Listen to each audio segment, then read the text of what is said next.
Tata mwana pe tata molimo santo tolandi mate ya tata na biso ya bandelaki na banzembo ba Yuda akena mibeko kanda na ye asuka toyoki tobomba tosalela ngo ete kolona tobika kamutu yelaki fete monene tango wana ezalaki pasi kokanisa na 1706 likambo esalamaka na Mbanza Kongo na Kwimba na likambo wana lelo nde tovandeli mama wana alobaki solo tina solo na ye nde babomaka ye likambo wana eyaki pamba promesse ya Kolo Yesu nga nakei mosusu akoya ye nde Molimo Santo mama kimpa vita alobi solo babomi ye ye alobi ata na kufi yango ekosalama. Le 12 septembre 1887 tata Molimo Santo ayekati na biso mokili ningani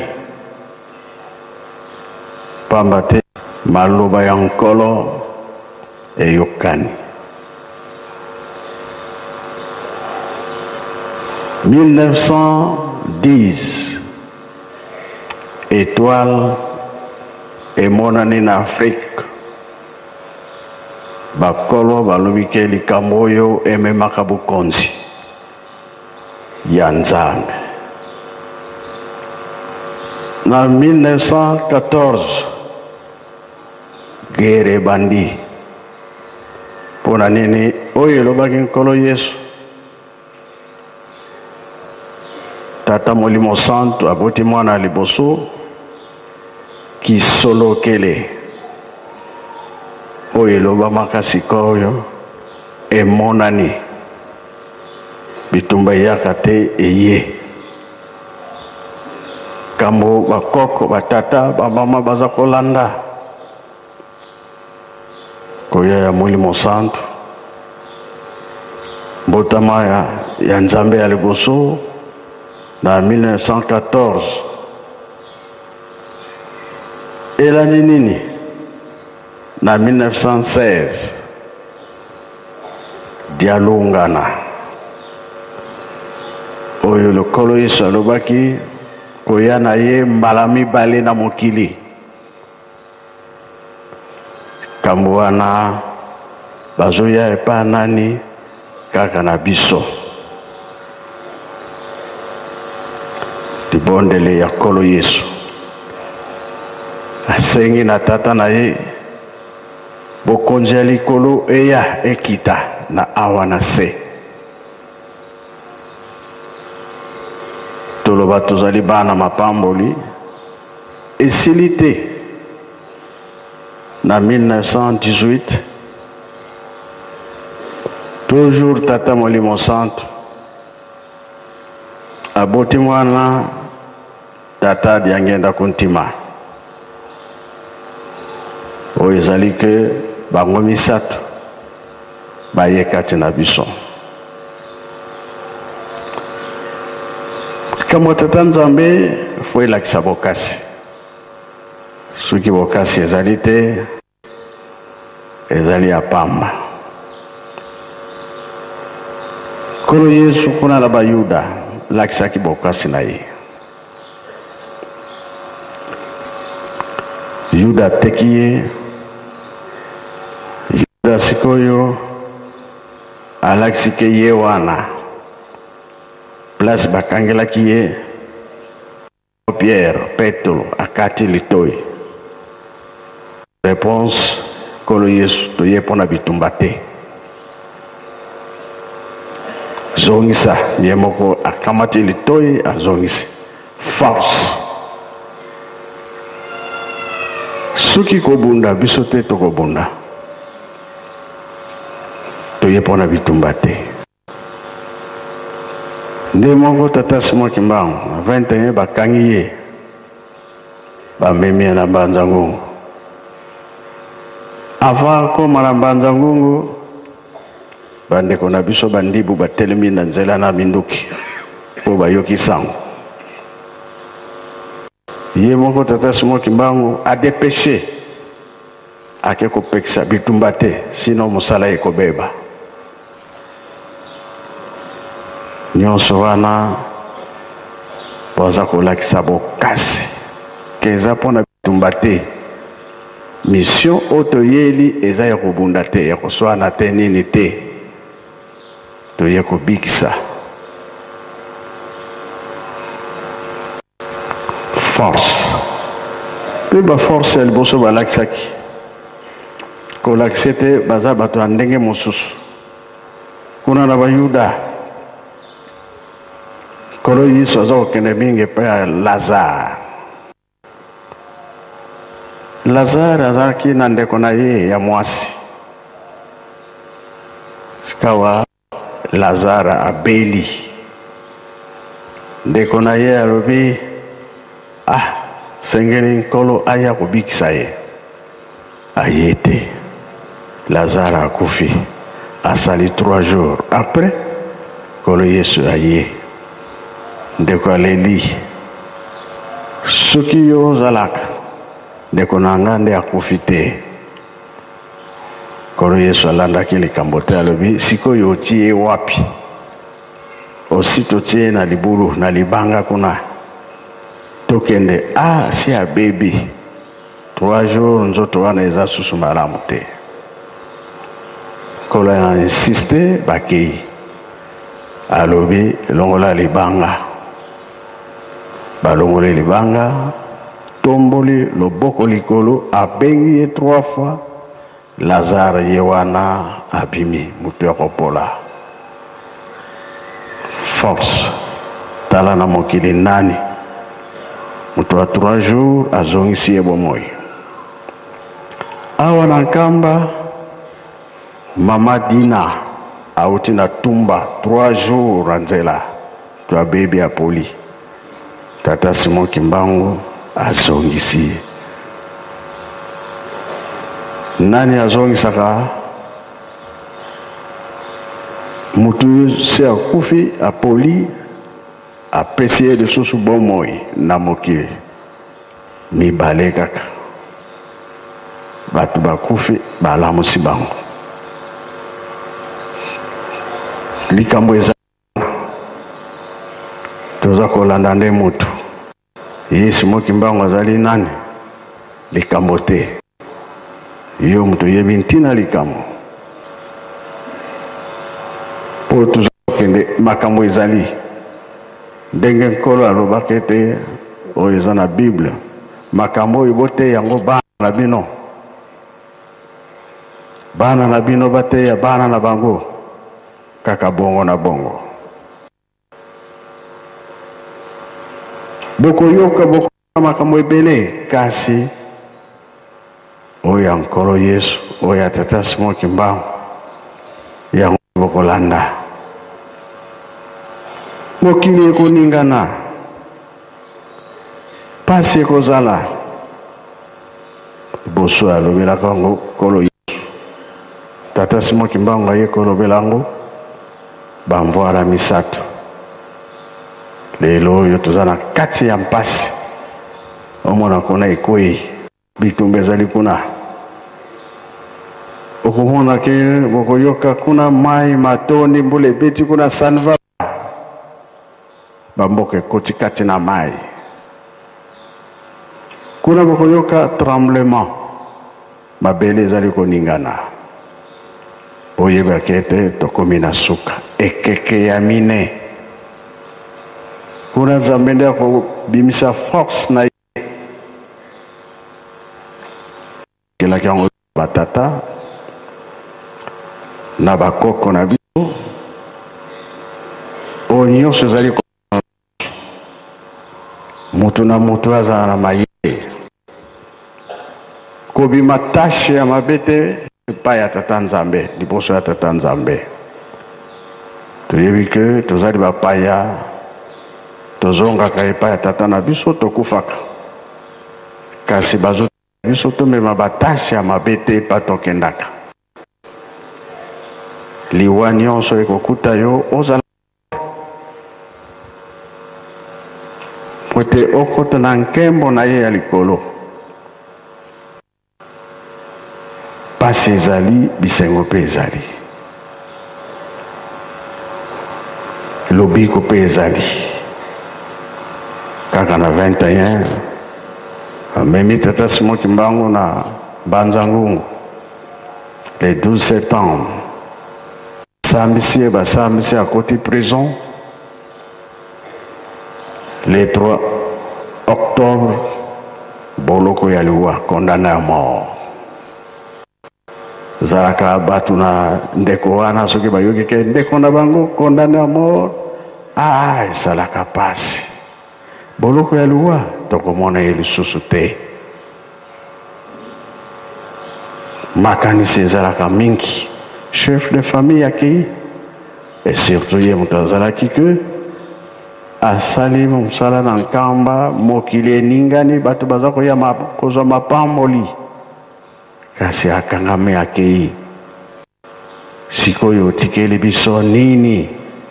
ya lobi Bible kamo nyonso eza na kati boyoka motema pasi te. Ye moko azopesa su conseil le 3 octobre totali likambo wana akei. Le 3 octobre 51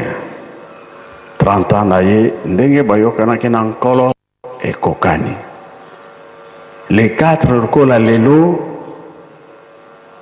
nde abimaki na boloko.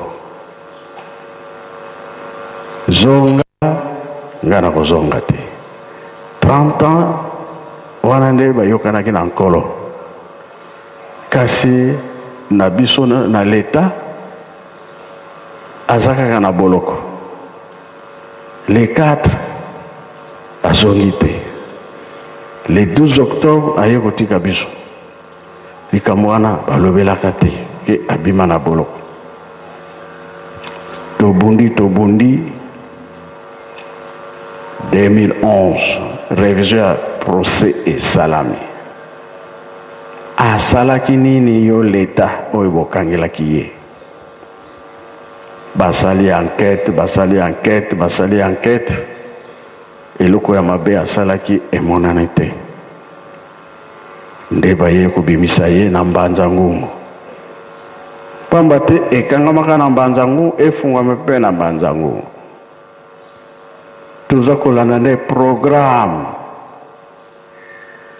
oyo ya tata nzambe oyo nde toza kosalela. Teki abimi na boloko mokili balobi biso toza koya. Tempelo oyo tozali libanga batiaka yango na 61. Misala eye salama na 76. Na badatu wana banzembo azoyembisa na chorale de dirigeants ya Nkamba. Soki toza koya ntango nyonso banzembo wana eyaka avant ya liboso. Soki bino nyonso mpe boyebi yango boyemba Nkamba kaka te.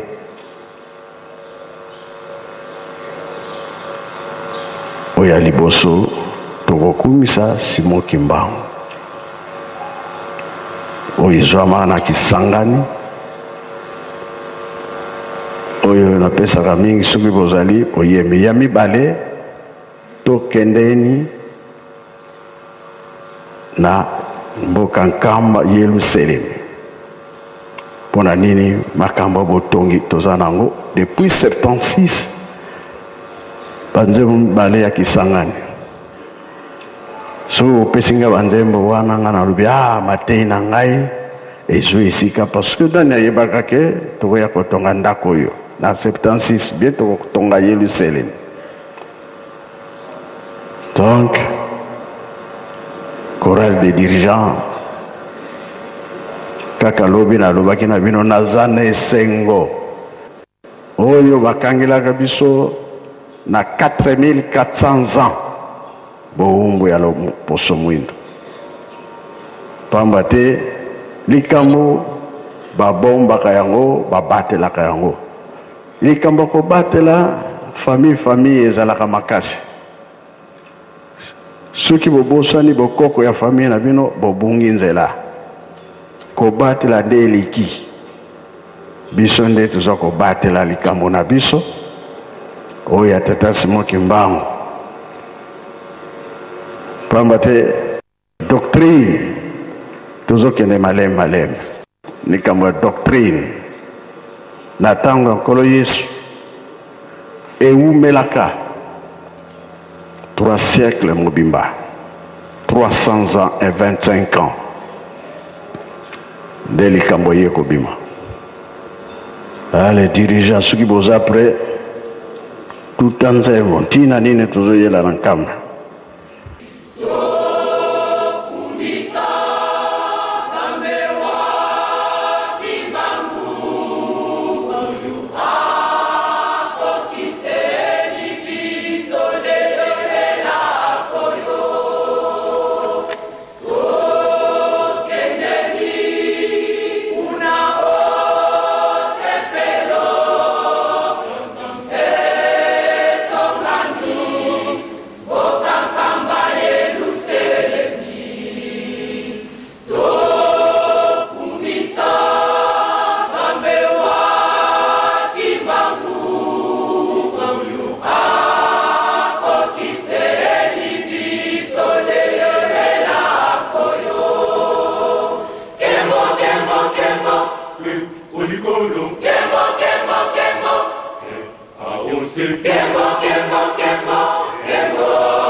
Holy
kotambola komona yango te. Oyo libanga etiamaka na 61. Na 76 bapapa bazwi décision tolandi banzembo mibale poka ya elaka kamba Yerusalemi totonga mingi ezalaka mbongo ekene nkamba eleki mingi ndambo etikala makambo nyonso ekomi kaka nkamba bisika nyonso tovandi ezala Congo Brazza, RDC, Angola, bakoko na biso batata na biso bakangamaka po soki ezali mboka ya ndako ya elaka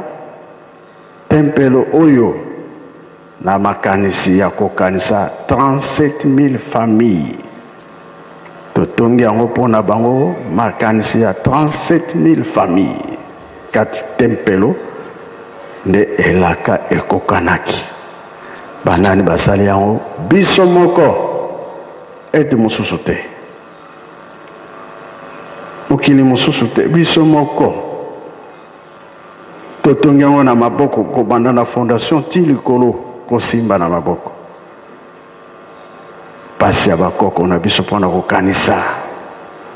soki bapesi programme ya nkamba kodute te makambo nyonso ndenge elekaka toyokaka na biso me tokolobaka te mutu na mutu abongisa na ndenge na ye yo mutu opesi mbongo etali yo lisusu te me oyo bazwi programme mosusu ke mbongo ye na nkamba te ye moko na nzambe na ye biso mpe tokotuna te tosala molende